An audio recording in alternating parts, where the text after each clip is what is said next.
तो आदाब, नमस्कार, गुड इवनिंग, सत श्री अकाल। एक बार फिर आप तमाम लोगों का स्वागत है क्राइम तक की कहानी के इस एपिसोड में। उम्मीद है पूरी फैमिली अच्छी होगी, अपना ख्याल रख रही होगी। हाल फिलहाल में जिस तरह की क्राइम की खबरें आ रही हैं, ख़ासतौर पर एक नया तरीका, और उस पर भी ये कि लिव इन रिलेशनशिप में रहना, फिर कत्ल करना, उसके बाद लाश के टुकड़े करना, फिर उन टुकड़ों को इधर उधर किस्तों में फेंकना ताकि पुलिस से बच ना पाए, मतलब बच जाए, पकड़े ना जाए। तो ये सारी चीज़ों में एक चीज़ कॉमन है, वो ये है कि ज़्यादातर जो आरोपी हैं, अक्यूज़्ड हैं, जिन्होंने कत्ल किया, जो पकड़े गए हैं, उनका कहना है कि हर कत्ल से पहले वो सोशल मीडिया पर जाते हैं, गूगल करते हैं, सर्च करते हैं।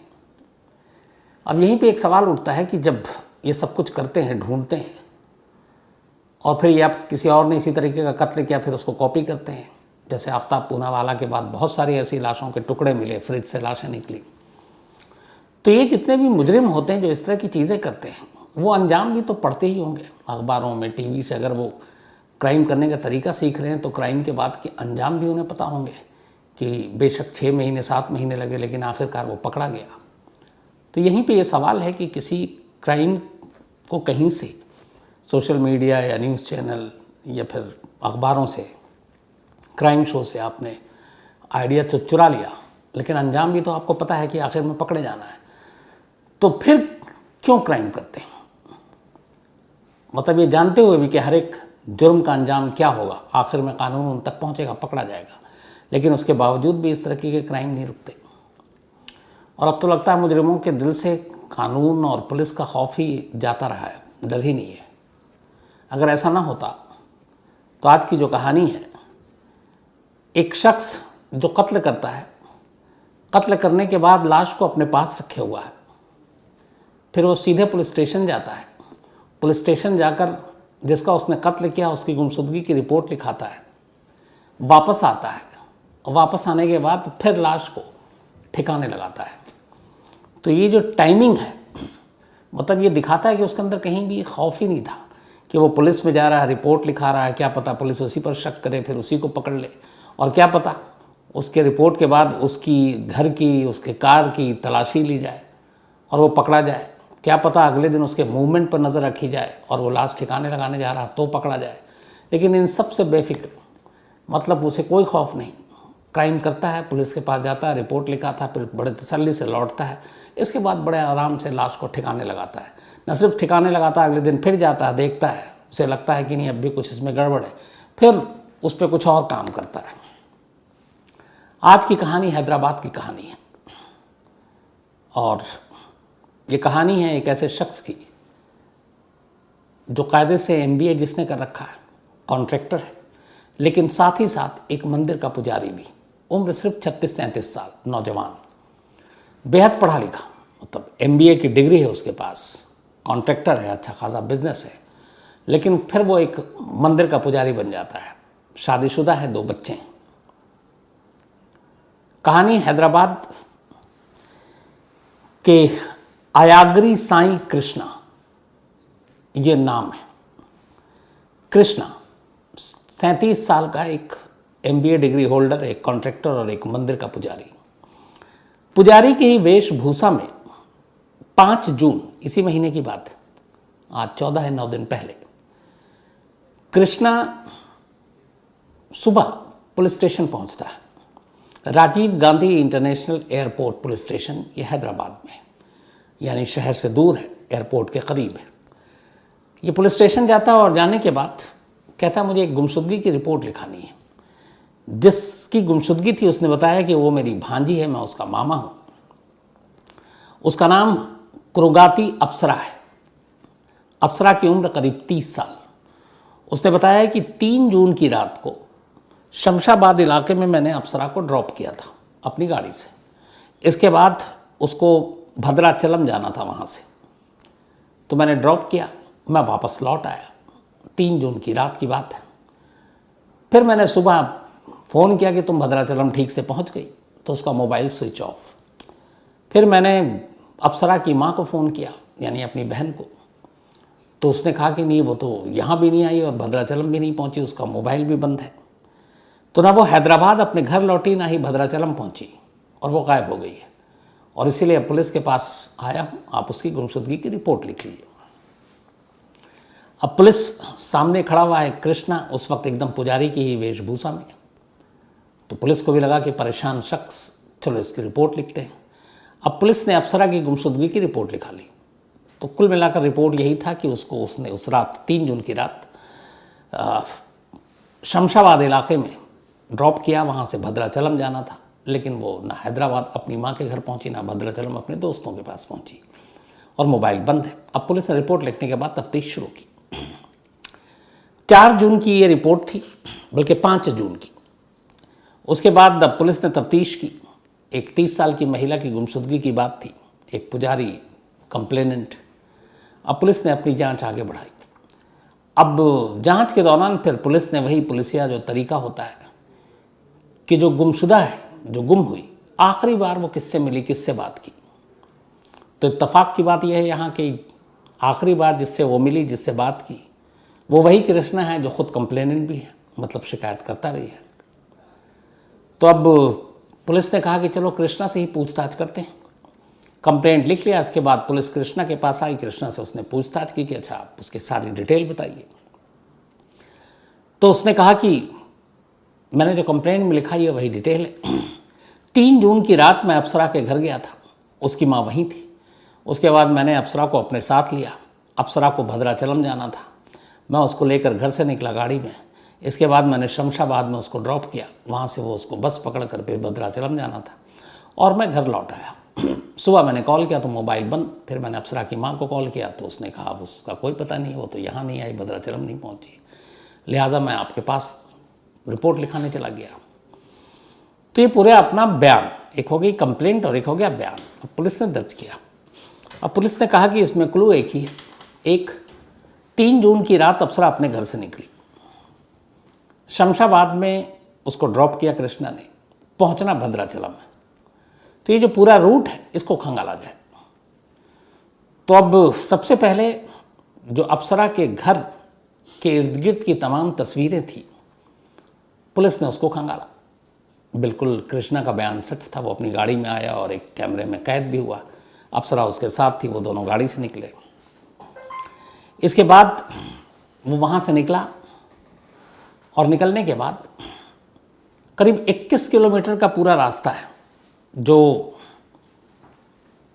जहाँ पर इसको ड्रॉप करना था, अप्सरा के घर से लेके शमशाबाद तक जहाँ इसने कहा था मैंने ड्रॉप कर दिया, और वो 21 किलोमीटर के अब रास्ते को खंगालना था। इस 21 किलोमीटर के रास्ते में जो सच छुपा हुआ था, वो सच अब आगे की आपको बताऊं उससे पहले फिर एक बार आपको जानकारी दे दूं कि कुकू एफएम के ऑडियो बुक में ऐसी ही एक और बाबा की कहानी है।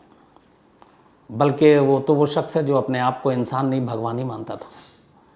तो Nityanand the self proclaimed God man, सुना होगा आपने नित्यानंद का नाम। अपने आप को न सिर्फ ये भगवान बताते बल्कि ये वो शख्स हैं जिन्होंने अपना एक देशी न्याय पैदा कर दिया। और नित्यानंद का कहना है यहाँ आओ, यहाँ का पासपोर्ट, यहाँ की नागरिकता, सब कुछ। तो एक विवादास्पद character Nityanand the self proclaimed God man, पूरी कहानी की कैसे एक इंसान अपने आप को भगवान डिक्लेयर करता है, कैसे एक इंसान न सिर्फ अपने आप को भगवान डिक्लेयर करता है बल्कि पूरा एक नया देश पैदा कर देता है और अपने भक्तों को वहाँ बुलाता है। तो पूरी कहानी नित्यानंद की कुकू एफएम के ऑडियो बुक में आप सुन सकते हैं, Nityanand the self proclaimed God man. तो कुकू एफएम देश का बेस्ट ऑडियो शो प्लेटफॉर्म है। 15 लाख से ज़्यादा इसके एक्टिव हिंदी पेड सब्सक्राइबर हैं। कुकू एफएम हर महीने 4200 घंटे के कंटेंट्स के साथ सामने आता है और इस पर 10,000 से ज़्यादा ऑडियो बुक हैं जिसे आप कभी भी कहीं भी किसी भी ज़ुबान में सुन सकते हैं, ख़ासतौर पर हिंदी में। इसमें biography, business, crime, entertainment, politics, तमाम बुक हैं। और क्राइम तक फैमिली के लिए ख़ास ऑफ़र है कुकू एफएम ऐप की तरफ से, और वो ऑफ़र है इस बार 50% डिस्काउंट। तो यानी आप पहले महीने के लिए सिर्फ 49 रुपीज़ में सब्सक्रिप्शन हासिल कर सकते हैं और 10,000 से भी ज़्यादा जो ऑडियो बुक का ख़जाना जहाँ चाहें जब चाहें सुन सकते हैं।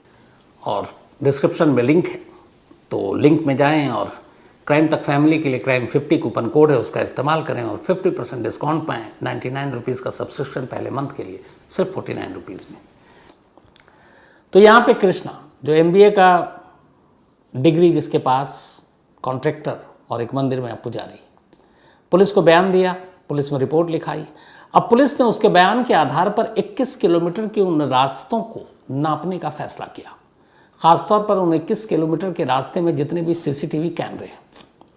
अब पुलिस ने जब 21 किलोमीटर को नापा और रास्ते में जितने भी कैमरे थे उनको खंगाला, टटोला, 21 किलोमीटर के इस रास्ते में जो पुलिस को सबसे अजीब चीज़ लगी वो ये कि शुरुआती बयान तो सच था कृष्णा का, उसने अप्सरा को उसके घर से पिक किया, लेकिन फिर ये कि शमशाबाद में उसने उसको ड्रॉप किया और वो वहाँ से चला गया। उस पूरे रास्ते में शमशाबाद में दिखा तो ये, लेकिन ड्रॉप करते हुए नहीं दिखा।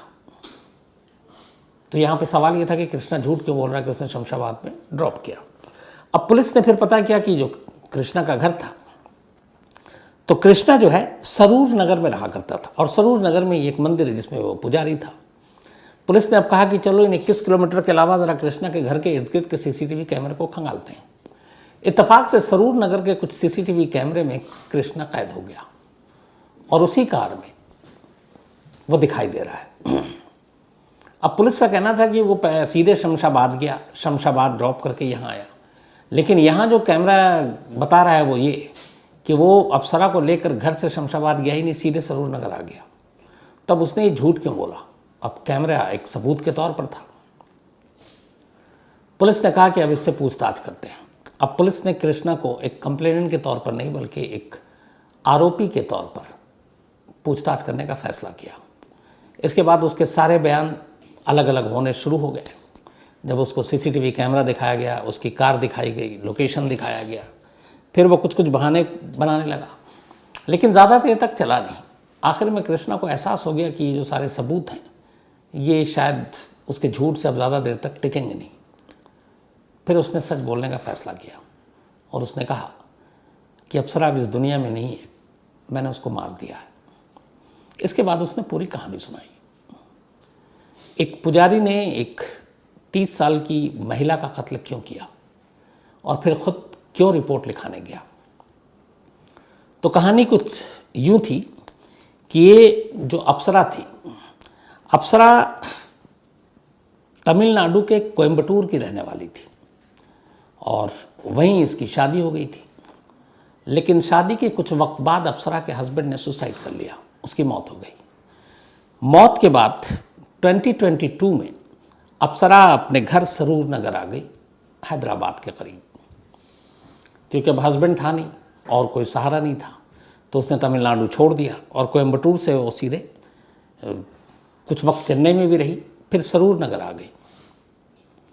अब सरूर नगर में आई तो उसका मंदिर आना जाना हो गया और इत्तेफाक से इसी मंदिर में कृष्णा पुजारी। अब दोनों की मुलाकात होती है, मुलाकात के बाद दोस्ती हुई, दोस्ती प्यार में बदला। अब दोनों मिलने जुलने लगे। ये दोनों कई बार गुजरात के सोमनाथ और बाकी मंदिरों में भी गए घूमने फिरने और लगभग मई जून 2022 से इन दोनों के रिश्ते पनपने लगे। धीरे धीरे ये रिश्ता बढ़ा। मार्च 2023 में अब जो अप्सरा थी उसने कृष्णा पर दबाव डालना शुरू किया कि तुम अब शादी कर लो। इधर कृष्णा की मजबूरी ये थी कि उसकी बीवी और 2 बच्चे, और ये बात अप्सरा को भी पता थी। लेकिन अब अप्सरा जो है वो जिद पर अड़ गई। उसने कहा कि अगर तुमने नहीं की शादी तो फिर तुम्हारे घर वालों को भी सब कुछ बता दूंगी, सोशल मीडिया पर भी तुम्हें बदनाम कर दूंगी। इस बात से अब कृष्णा घबरा गया। उसने बहुत कोशिश की, समझाई, अप्सरा मानी नहीं। अब वो उसे ब्लैकमेल करने की धमकी देने लगी। इसी के बाद 3 जून को ये अप्सरा के घर गया। अच्छा, जब भी ये मिलता था तो अप्सरा इसको तमाम लोगों के सामने अन्ना कहकर बुलाती थी। वहाँ अन्ना होता है बड़ा भाई टाइप। तो घर वालों सबको किसी को शक नहीं था। अप्सरा की माँ को भी कोई आपत्ति नहीं थी इनके मिलने जुलने पर। तो 3 जून को गया, उसने उसको कार में बिठाया और बोला चलो। उसके बाद 3 जून की रात घर से लेने के बाद ये लगातार उसको कार में घुमाता रहा। घुमाने के बाद करीब 8:15 बजे इसने अप्सरा को पिक किया था उसके घर से। उसके बाद उसने ये कहा कि चलो तुमको कोयम्बटूर लेकर चलते हैं। अप्सरा भी खुश थी कि चलो, और फिर बाकी शादी की बात भी करेंगे। लेकिन कोयम्बटूर की बजाय ये इसको इधर उधर घुमाता रहा।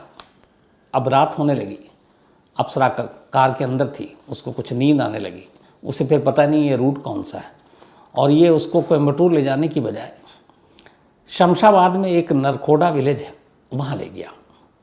वहाँ ले जाने के बाद कार रोकी, अब दोनों में लड़ाई शुरू हो गई। लड़ाई के दौरान में पहले उसने सोचा था कि कार में उसका गला घोट कर मारेंगे, लेकिन अप्सरा जो है वो उसके साथ हाथापाई करने लगी। इसने पहले से कार में 2 पत्थर रखे हुए थे वजनी। अब इसने अचानक वो पत्थर उठाया और अप्सरा के सर पर अंधाधुंध मारना शुरू कर दिया। थोड़ी ही देर में अप्सरा बेहोश हो गई, लगभग उसने दम तोड़ दिया था। इसके बाद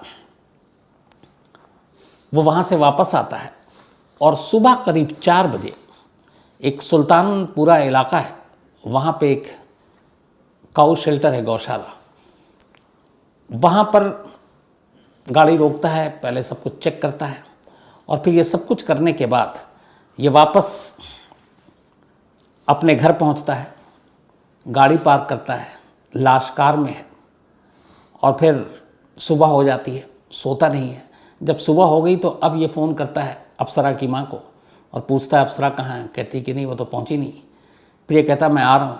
फिर वहाँ जाता है, अप्सरा की माँ को भी अपने साथ लेता है और फिर इंदिरा गांधी जो एयरपोर्ट है, पुलिस स्टेशन, वहाँ जाकर अप्सरा की गुमशुदगी की रिपोर्ट लिखाता है। रिपोर्ट लिखाने के बाद अब ये वापस घर आता है, चूँकि 3 जून की रात को ही, लेकिन 4 जून हो गई थी, सुबह सुबह ये लौटा था। पुलिस स्टेशन से जब ये लौटता है तब तक लाश कार में ही है, मतलब एक गुमशुदगी की रिपोर्ट लिखा चुका है, खुद इसका नाम है कंप्लेनेंट में, और ये वापस आता है। वापस आने के बाद फिर ये देखता है कि कहाँ लाश को दफनाऊं। तो इसी के जहाँ पे वो मंदिर था सरूर नगर के पास, उसके पीछे एक सरकारी दफ्तर है, सब रजिस्ट्रार ऑफिस, वहाँ सन्नाटा है। तो वहाँ पे एक मेन होल था। उसने फिर लाश निकाली अंधेरे में और मेन होल के पास कार रोकी और लाश को मेन होल में डाल दिया। मेन होल में डालने के साथ ही उसने उसके जो बैग और बाकी चीज़ें थी वो सबको भी आग लगाई और उसी में डाल दिया। ये सब करने के बाद उसने मेन होल का ढक्कन बंद किया और वापस आया, अपनी कार को साफ़ किया, धोया और फिर सो गया। नेक्स्ट डे ये फिर गया मेन होल के पास कि कहीं ऐसा तो नहीं है कि लाश या ढक्कन खुल गया। तो उसने देखा मेन होल के करीब जाकर बदबू आ रही है, ढक्कन कुछ ना कुछ थोड़ा बहुत हिस्सा खुला हुआ था जिससे गैस पास हो रहा था। जब इसने देखा कि बदबू आ रही है तो लोग कंप्लेंट करेंगे, सब रजिस्ट्रार ऑफिस सरकारी का बराबर में है, तो भांडा फूट जाएगा।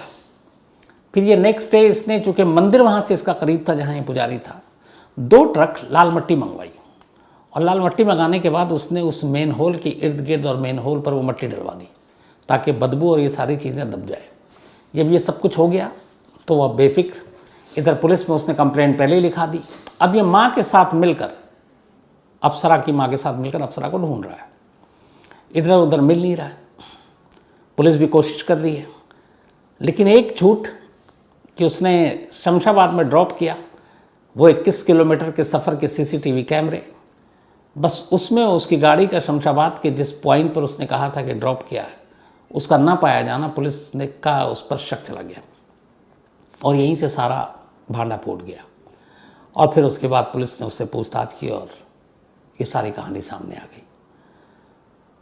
तो इसके बाद पुलिस ने उसे गिरफ्तार कर लिया, लेकिन अब वो थाने में बार बार खुदकुशी करने की धमकी दे रहा, पुलिस कस्टडी में है, और वो ये कह रहा है कि मेरा कोई इरादा नहीं था कत्ल का, लेकिन वो मुझे बदनाम करने की कोशिश कर रही थी तो मैं डर गया और उस वक्त कार में मुझे गुस्सा आया और मुझे कुछ पता नहीं और इसलिए मैंने कत्ल कर दिया, लेकिन मैं जो है सुसाइड कर लूँगा। तो अब उसकी इस धमकी के बाद उसके ऊपर ज़्यादा पैनी नज़र रखी जा रही है। लेकिन पुलिस का कहना है कि ये झूठ बोल रहा है इसलिए कि अगर उसका इरादा नहीं था कत्ल करने का तो फिर कार के अंदर इसने 2 पत्थर क्यों रखे थे, और वो पत्थर भी बरामद हो चुके हैं। तो इसका मतलब है कि ये पहले से प्लान किया हुआ था कि इसे कत्ल करना है। तो ये थी कहानी हैदराबाद की। लेकिन फिर वही जो शुरू में आपसे कहा था कि अब शायद खौफ नहीं है कानून या पुलिस का, वरना मतलब सोच के ही डर लगता है कि कोई इंसान पहले क्राइम करे सबूत उसके पास पड़ा हुआ, लाश उसके पास है, उसके घर में, उसके कार में है, और उसे कोई डर नहीं है कि पुलिस कहीं यहाँ तक आ जाए, और लाश को अपने पास ही रखकर पुलिस स्टेशन जाए और फिर रिपोर्ट लिखाए, फिर वापस आए और फिर उस लाश को एक मेन होल में डाले, फिर उस पर मट्टी डलवाए। लेकिन ये सब कुछ हुआ है, वो भी हैदराबाद में। तो ये थी आज की कहानी। कहानी ख़त्म करूँ उससे पहले, आज हमारे साथी एक संजय शर्मा, अक्सर आप लोग आज तक में देखते होंगे, पहले भी मैंने बताया, 6, 7, 8 भाषा, ज़ुबान, लैंग्वेज के ज्ञानी, बहुत ही अच्छा इंसान, धारा प्रवाह बोलने वाला, बहुत ही काबिल, शरीफ। तो आज संजय शर्मा का जन्मदिन है, तो पूरी क्राइम तक फैमिली की तरफ से हैप्पी बर्थडे संजय। इसके अलावा रवि सिंह, ये भी दिल्ली से हैं, एंड थैंक यू रवि इस मेल के लिए, तो हैप्पी बर्थडे रवि आपको भी। अनवी पाठक, इनका भी जन्मदिन है आज, तो हैप्पी बर्थडे अनवी। और ये श्याम सुंदर पाठक की बिटिया है। सुभाष मलाकर, कल इनका बर्थडे था, तो बिलेटेड हैप्पी बर्थडे सुभाष। इसके अलावा एडवोकेट मुकेश कुमार गौतम, इनका भी जन्मदिन है, हैप्पी बर्थडे मुकेश कुमार गौतम जी। कादिर अली ने भेजा है। मंगेश चौरसिया, इन्होंने कहा सुशांत सिंह राजपूत की मौत के 3 साल पूरे हो गए, कोई अपडेट, मर्डर या सुसाइड? तो मंजेश जी, जो सवाल आपने पूछा है वही सवाल पूरा देश जानना चाहता है, उसका जवाब क्या है। अफसोस की बात यह है कि उसका जवाब सीबीआई ने किसी फाइल में दबा कर रखा हुआ है और अभी तक सामने नहीं आया। उत्तर प्रधान, आज ब्लड डोनेशन डे है, रक्तदान दिवस। तो अच्छा है, रक्तदान वैसे भी करना चाहिए। मैं आपको बताता हूँ कि एक मेरे चाचा का ऑपरेशन था, और तब से पहले मुझे ये पता ही नहीं था कि मेरा ब्लड ग्रुप क्या है। जब वो मैंने ब्लड डोनेट किया, तब उस दिन मुझे पता चला। और जब ब्लड डोनेट होने के बाद जहाँ पे मैं कर रहा था, तो पहचान गए कि मैं कौन हूँ। तो जब मैंने कहा कि जब डोनेट कर लेंगे मुझे बता दें मेरा ब्लड ग्रुप क्या है, तो उन्होंने बताया। तो उन्होंने कहा आपका बड़ा ख़ास ब्लड ग्रुप है। तो मैंने कहा वो क्यों? तो पता चला बहुत ही रेयर होता है, ओ नेगेटिव। तो उसी दिन मुझे पता, सिर्फ ब्लड डोनेट करने की वजह से पता चला कि मेरा ब्लड ग्रुप ओ नेगेटिव है। जरका खान, मतलब ओ नेगेटिव ये होता है कि मैं सबको ब्लड दे सकता हूँ, लेकिन सबके ब्लड ले नहीं सकता। जरका खान, इनका ये कहना था, और बहुत से लोगों का, कल जो सोनाली सेन की कहानी सुनाई थी कि उसकी सास भी झगड़ा करती थी, तो सास के खिलाफ कोई केस बनेगा, डोमेस्टिक वायलेंस और बाकी चीज़ें बन सकता है, कोई सीरियस नहीं है। शुभम ने पूछा था कि खुद सोनाली ने कत्ल करने के बाद थाने में लाश लेकर गई और सरेंडर कर दिया, तो उसकी सज़ा कम हो गई। ये हीनियस क्राइम है, इसमें कोई ऐसी चीज़ें कानून में नहीं है कि आप मर्डर करके थाने में पहुंच जाएं तो आपकी सज़ा कम हो जाएगी, ऐसा होता नहीं है। और इसके अलावा डॉक्टर गौरव तिवारी, इन्होंने कहा कि हमारे देश के लोगों को एनवायरनमेंट और एटमॉस्फेयर, इसके बारे में भी सोचना चाहिए। और मैं गौरव साहब आपसे सहमत हूँ। जिस तरीके से आजकल शहर पे शहर फैल रहे हैं, जंगल कट रहे हैं, ग्लोबल वार्मिंग देख ही रहे हैं आप। मई जून में ठंड हो रही है, दिसंबर में गर्मी होगी, बारिश का पता नहीं। तो ये सब एनवायरनमेंट बहुत ज़रूरी है हमारे लिए भी, आगे के लिए भी। राधे श्याम पुरी, इन्होंने कहानी की फरमाइश की है। शिल्पी वैद्य Goyal, thank you so much आपका। राजदीप सरकार, आपने जो कहा है राजदीप साहब, बिल्कुल मैं उससे सहमत हूँ, लेकिन क्या करूँ, कई बार मजबूरी होती है और मुझे बिल्कुल फ़र्क पड़ता है आप जैसे क्राइम तक फैमिली मेम्बर से, तो ऐसा ना सोचें। कार्तिक कुमार गांधर्व और कार्तिक के फादर, आप दोनों का थैंक यू सो मच। और मैं कोशिश करता हूँ कि जो शब्द है वो हिंदी के साथ साथ, मतलब इंग्लिश में अगर कुछ बोलता हूँ तो हिंदी में ही बोल दूँ, हालांकि इंग्लिश तो आप जानते हैं मेरी। लक्ष्मी गिरी, थैंक यू सो मच। और इन्होंने पूछा कि आप कई बार आनन फानन बोलते हैं, इसका मतलब क्या होता है? तो आनन फानन एक शब्द है, इसका मतलब होता है फटाफट, क्विकली, जल्दी। देवानंद पटेल, छोटा राजन जेल में कब तक रहेगा? तो पटेल साहब, आपके भी सवाल के जवाब वैसे ही है लगता है सुशांत सिंह राजपूत वाले मामले में, कि सुसाइड है या मर्डर, वही ऐसे ही है। छोटा राजन कब तक जेल में रहेगा कुछ नहीं मालूम, लेकिन हाँ जेल से बाहर आएगा ऐसा मुझे लगता नहीं है। तो कहानी में इतना ही, लेकिन एक बार फिर आपको याद दिला दूं कि कुकू FM ऐप पर क्राइम तक फैमिली मेंबर्स के लिए खास ऑफर है। क्राइम 50 कूपन है, डिस्क्रिप्शन में लिंक है, यहाँ आप जाएं और 99 रुपीज़ का सब्सक्रिप्शन 49 रुपीज़ में पहले मंथ के लिए पाएं और कुकू FM के मज़े लें। तो कहानी में आज इतना ही। अब आपसे मुलाकात होगी कल रात 9 बजे किसी नई कहानी के साथ। तब तक अपना ख्याल रखिएगा। Thank you very much.